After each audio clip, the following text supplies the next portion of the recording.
Good evening, you're tuned into Art Television and this is the State of Business. I'm Nishani Pigera. Headlines first. International Gem and Jewellery Show launched in Colombo. Sri Lanka's manufacturing sector has slowed down in June 2018, says Central Bank. Sri Lanka Gem and Jewellery Association announced the launch of the 28th edition of Facets, Sri Lanka's annual international gem and jewellery show, during a press conference held in Colombo last evening. Organised by the Sri Lanka Gem and Jewellery Association and sponsored by the National Gem and Jewellery Authority and the Export Development Board, the exhibition will be held from the 30th of August to the 2nd of September at the BMICH. The inauguration ceremony will be graced by President Maithripala Sirisena. The exhibition will feature Sri Lanka's precious stones, skill of its jewellery artisans and showcases the country's trend-setting designs. The objective of the exhibition is to strengthen and promote developments in the industry with special focus on its primary resource, Ceylon sapphires, as well as to boost the sale of gemstones and jewellery products to overseas markets. The premier jewellery pavilion targets to bring together high-profile local and international clientele with over 200 local and foreign exhibitors set to showcase their products. The primary objective of the show is to strengthen exports and promote industry development and special emphasis on the industry's prime resource, Ceylon sapphires, as well as to increase sales of other gemstones and jewellery products to overseas markets and attract more international buyers to Sri Lanka. Facets, creating the pathway to exports for local entrepreneurs, displaying Sri Lanka's matchless gem and jewellery products to the world, establishing strong local and international trade connections at every level of the industry, by building an international image for our industry and our country, and by attracting the global gem and jewellery community to our own doorstep. The achievements and the contribution of Facets Sri Lanka International Gem and Jewellery Show have been very noteworthy. I'm happy to state that the local gem and jewellery trade has been benefited immensely owing to Facets. By expanding the trade base to a global reach, the event has its own exclusive branding, which has created the opportunity to obtain a high level of international recognition for the exhibition.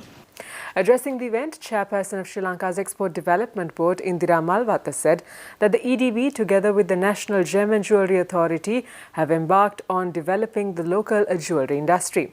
Indira Malwatha further highlighted the importance of innovation and the promotion of homegrown designers to strengthen the gem and jewellery sector. With reference to the gems and jewellery sector, this is one sector that I would actually expect within the next 5 years we should be able to get a $1 billion of exports. We had this target. We had a target of $500 billion, I think, about 2 years back. But there were lots of things in the international market, some of the import-export procedures that our exporters had to go through in Sri Lanka. I'm sure once we are able to simplify all that, it will be an industry that can contribute to exports. We have also embarked on developing the jewellery industry in Sri Lanka. We've given a few scholarships along with the Sri Lanka Gem and Jewellery Authority with your jewellery segment to the AOD for training of 5 designers whose services will be made available on freelance basis to companies. Then we have also conducted jewellery design program in Neelawala, Liangwala up in Kandy because we are trying to instill in them. One of the things the EDB is promoting is innovation. So innovation in design. And we are also actively promoting homegrown designers. We have also just launched a market access program where EDB will match up to 5 million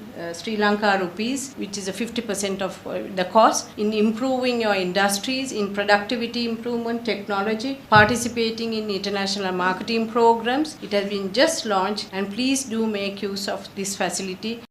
And with that, we take a short break. Do stay with us for more news when we come back.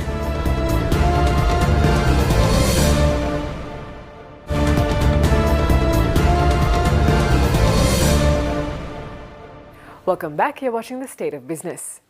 According to the Purchasing Managers Index survey released by the Central Bank, Sri Lanka's manufacturing sector has slowed down in June 2018 compared to the previous month, while the services sector has expanded gradually. According to the survey, the manufacturing PMI decreased to 57.6 index points in June 2018 from 60.6 index points observed in the previous month. The significant drop in production, particularly in manufacturing of food, beverages and tobacco products, has largely contributed for this decrease. New orders and stock of purchases also decreased during the month. Meanwhile, the services sector PMI increased to 58.7 index points in June 2018 from 56.9 index points recorded in May 2018, supported by faster growth in business activity, employment and expectations for activity.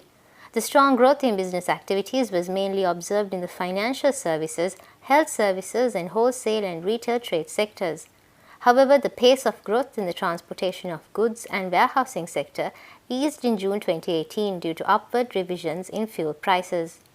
In more developments today, following the entry of the Huawei Nova series of smartphones into Sri Lanka, Huawei announced the introduction of the first AI 4-camera phone in Sri Lanka at its headquarters this morning.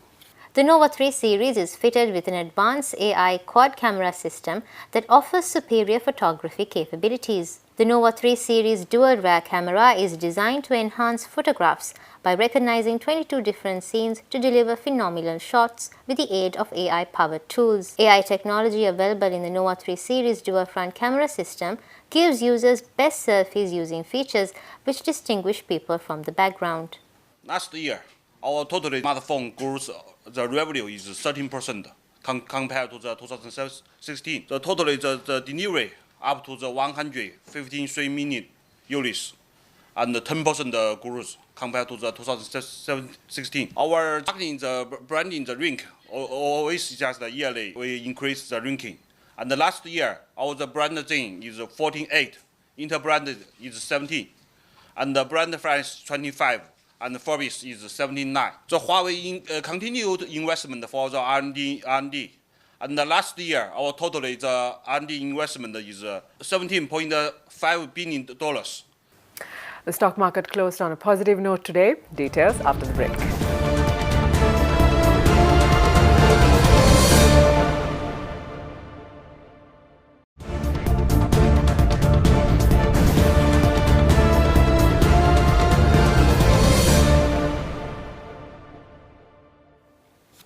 Welcome back to the show. Trading at the Colombo Stock Exchange ended on a positive note today.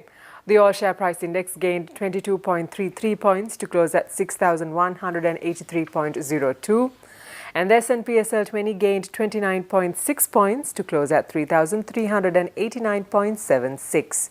Turnover was 634.6 billion rupees and 20.8 million shares were traded. Coming up are the day's foreign exchange rates.